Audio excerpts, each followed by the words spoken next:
ANDYPIERCE. And here I am as a little boy. No, I'm not that old. 1925, right there. I'm Andy Pierce. I think I'm about 45 years old, and I'm a volunteer for Friends of the Uptown, which helps the Uptown Theater in Chicago. Volunteers have been helping the building since about 1977, so that's before it closed in 1981. Friends of the Uptown was formed in 1998. I met longtime volunteers who had been working at the building for several years, and I am the guy who has been able to track those who share the interest through email and Facebook. We have about 12,000 friends on Facebook and about 600 email addresses. And what we do is advocate for the renovation and reuse of the building. There was a time when we would help clean up the building and give tours. In recent years, the owner has not allowed that, so we just try to keep the interest alive. There was some talk of building code violations. It was probably mostly dirty. So essentially volunteers went in when the building was closed and helped clean it up. When the Uptown Theater was purchased in 2008 by Jam Productions, the city required that there be some work done on the outside to shore up the outside to protect, especially the terracotta. My understanding is that cost around $5 million. So that was done. There was also some work done on the inside for the heating system. What needs to be done to reopen the Uptown and how much it will cost. Until one decides exactly what you want to use the building for. You know, you've got 3 lobbies, massive auditorium. It's hard to do true cost estimates until you really get into a project. We know it'll be tens of millions. We don't know how many tens of millions, and it really depends on what you want it to do and what quality of restoration you want to have. It could be similar to what we've done to other buildings, historic buildings in the Chicago area. You don't make it perfect. What you do is you leave some of those scars there just because that can actually add to the beauty of it. The main obstacles right now is getting all that funding in place because there's public dollars and there's private dollars. So that's the hard piece, and that's what we're working on. I think entertainment works best through private ownership and private initiative.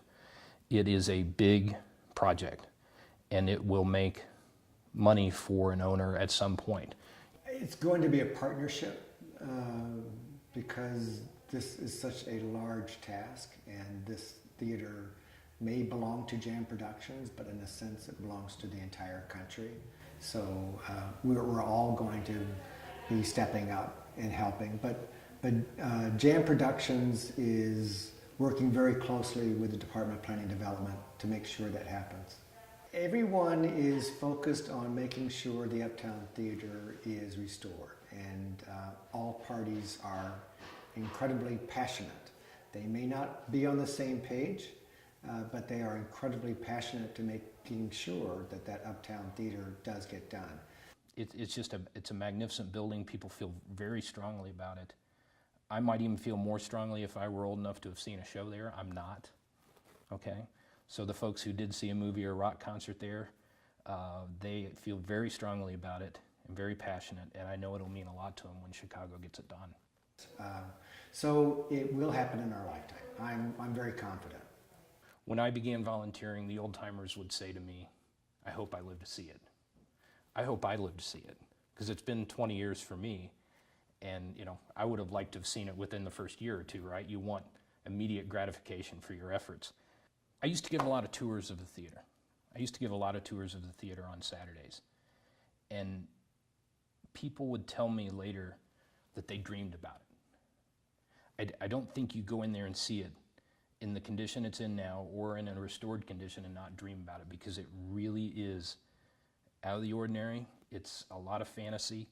And you know, whether or not you like architecture or theater or whatever, I think it's going to have an impact on you when you walk in. When I was told about the theater and when I toured the theater right after I was elected, I was told that I would be taken aback, that I would be surprised about how grand and beautiful it is. And so I came there with incredibly high expectations, and when I went into the building, it surpassed my expectations. It blew me away.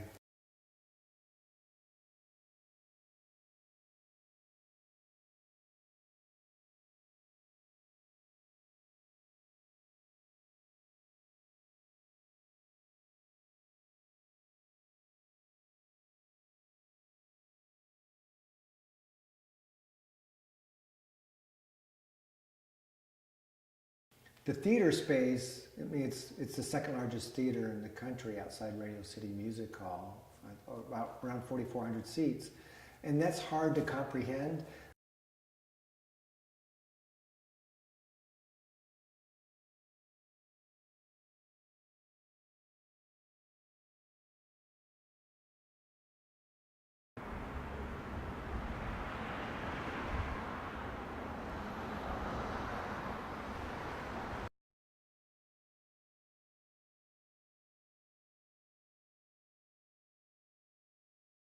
Because some of the plaster was being affected by the cold weather. So that work was done as well.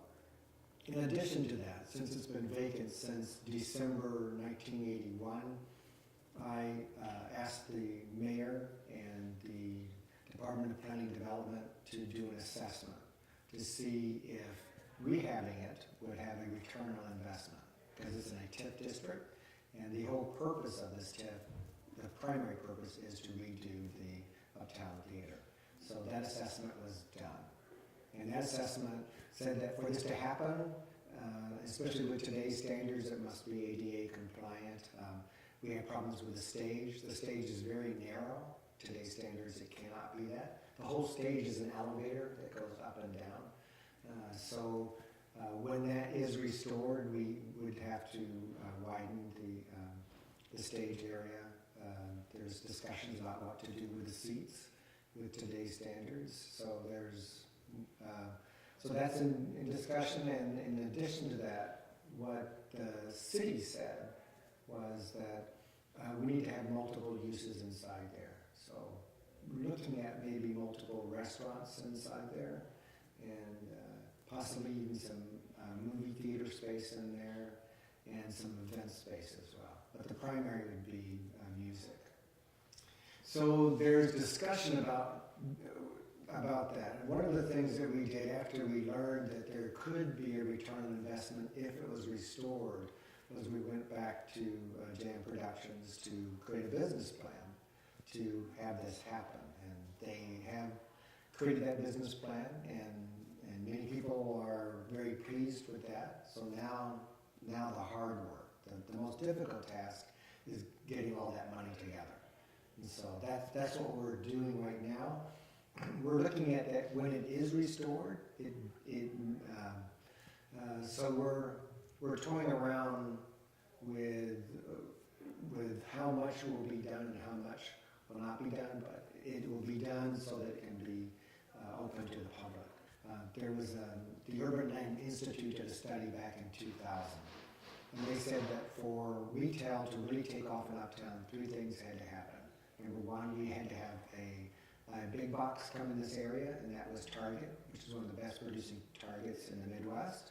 Number 2, they said the Wilson L had to be redone, and that was my first ask of the mayor, was to get this Wilson L done. The third thing they said that must be done is, but Jam Productions is working very closely with the Department of Planning and Development to make sure that happens.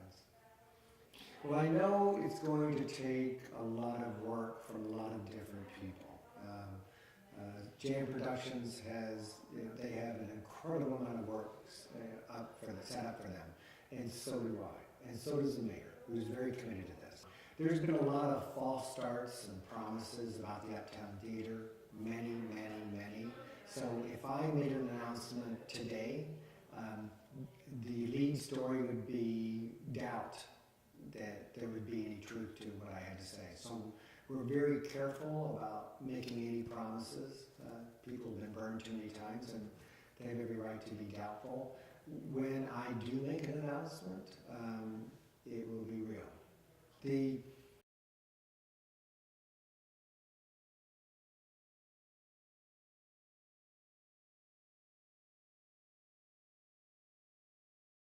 But I remember looking at the theater space and just blown away by the first floor, and then looking up and seeing a balcony, and then looking up and seeing another balcony. It's just too big. It's too much to take in, and it really surprised me.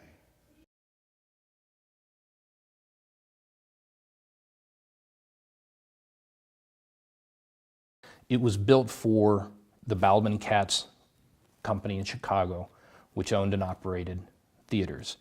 And their idea was to have presentation or a show, not just the movie, but stage show, organ, orchestra, silent film, maybe newsreel, so that maybe they had the same product as everyone else, and eventually they controlled that market too.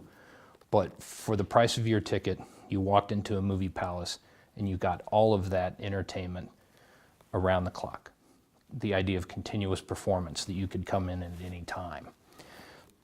As time went on and other technologies came about, owners and operators figure out that people will still come to the theater without the stage show, without the organ, without the orchestra, and maybe even without the beautiful movie palace. The Uptown shows movies for many years. Toward the end, it did movies and rock shows, and then it closed in 1981.